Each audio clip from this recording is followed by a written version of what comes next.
He's the producer of the show. He's the one that put all this awesome stuff together. Give it up for the very funny Jared Wilder!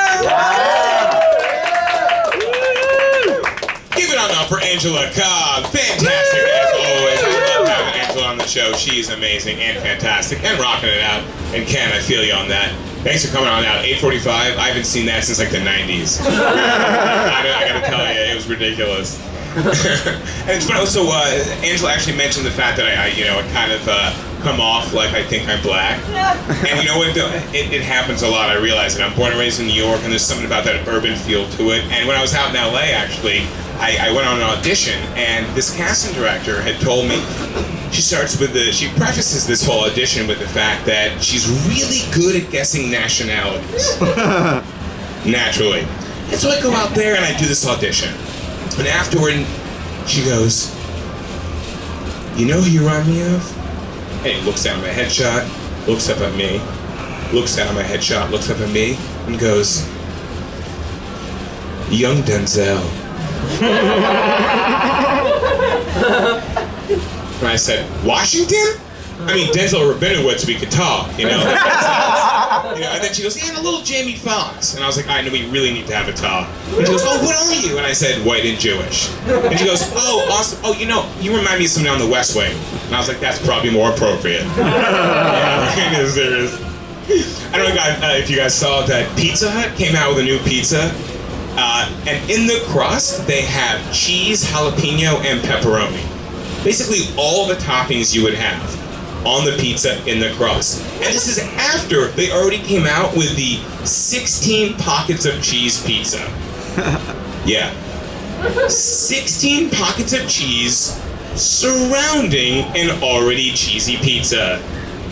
It's the cargo pants of pizza. Really, I mean, you could hit like 8 of those cheeses and be like, "Wow, I still have like 8 pockets left. This is fantastic."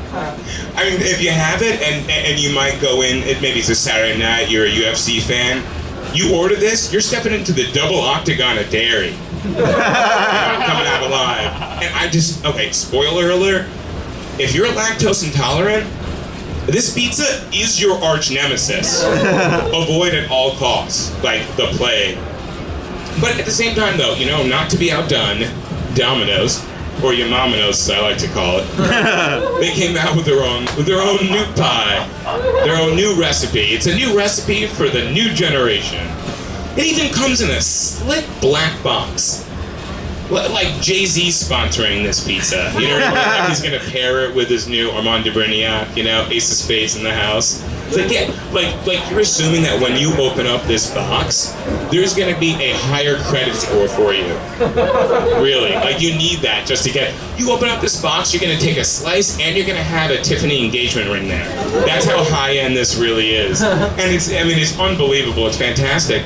And the same, okay, so when I ordered this, and to keep the high end in the high end echelon, they have calligraphy on the outside. Calligraphy on the outside detailing the story, the origin of this new pizza. Calligraphy like it's a wedding invitation, because at the end of this, you're gonna probably want to marry this pizza, or possibly, I was hoping I would take a +1 to this pizza, but that's later on. And I was like, oh, perfect, wonderful. And the story is that it took their pizza scientists 3 years to come up with this new recipe. Right? So the first question you gotta ask is, what took you 3 years to do? I mean, really, you weren't reinventing pizza. You weren't even inventing pizza. You were basically just trying to make that pizza taste less like the cardboard in which it came in. That's really all you were trying to do, right? And it's like, okay, wonderful. You got this going on. I appreciate that. It's like, okay, you are a pizza scientist. Well, I don't know if you're quite qualified yet. Have you gone to the schooling for it? Have you gotten your degree? No, not quite yet. Okay, do me a favor. You go on over to Italy. Do me a favor, you going over to Italy like Stella Adler did with Stanislavski, okay? And you wind up studying with The Godfather. It's basically like Godfather 4 or 5, I don't know at this point in time. Let's keep them rolling. It's probably on Netflix. But it's probably something like, "You come to me and you want to be a pizza maker, and you don't even have a degree in pizza science, you go on over to Italy. You'll study for 3 years, and only then you'll come back to me, and then you can order a pizza for my daughter on the Super Bowl. That's it. And then also, I mean, hey, who knew pizza scientist was a career opportunity? I mean, I just feel like I totally missed the boat on that one. Did anybody else see that booth at Career Day? Thanks a lot, private school.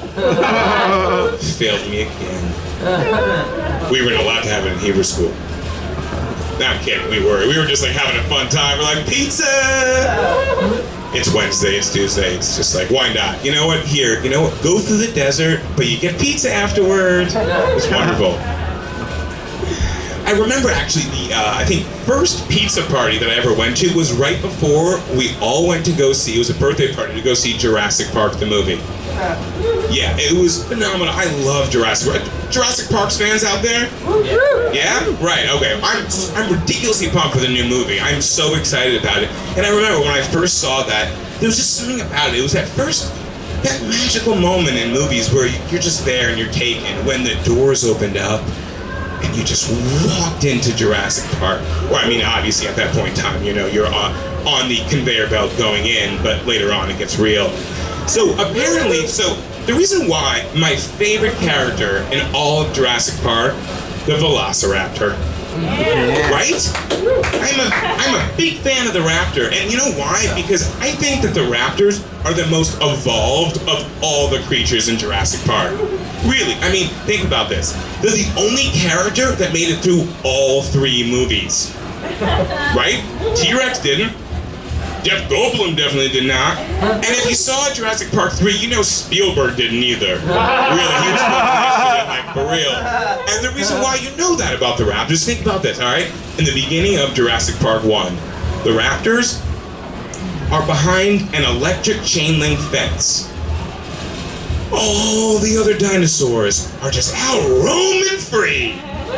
It's like the sound of music. It's just like this beautiful green meadow. It's like the land before time. But not for the Raptors. No, for the Raptors, it's basically the silence of the land. You get back down there and I'll give you the lotion when I give you the basket. And it's like, okay, wonderful. And then think about this. Think about evolution. They are the Mensa dinosaurs of Jurassic Park.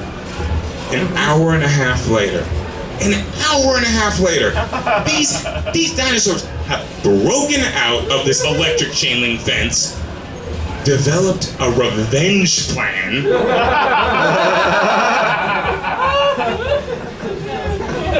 and learned to open up the door and push it open with a claw. Just to give you an understanding of how evolved I am, I still oftentimes push when the door says to pull. That's where I'm like... Oh, right, okay. Of course, that's wonderful. And to give you an understanding of how evolution works when it comes to those raptors, in our sense, when we're kids, and you grow up, and you touch the flame, you recoil. And you learn a very valuable lesson in life. And it's only a decade later that you go back and realize that flame can be used for cooking food. The more you know. That raptor goes on over, touches that flame, recoils, an hour and a half later, they brought you back a microwave. That's what that is. I'm Jared Wilder. Thank you so very much. Put it on for the Inept Disagrees, for the ensemble, and one of my favorite, unbelievable comedians in the city, the wonderful, the talented Angela Cobb.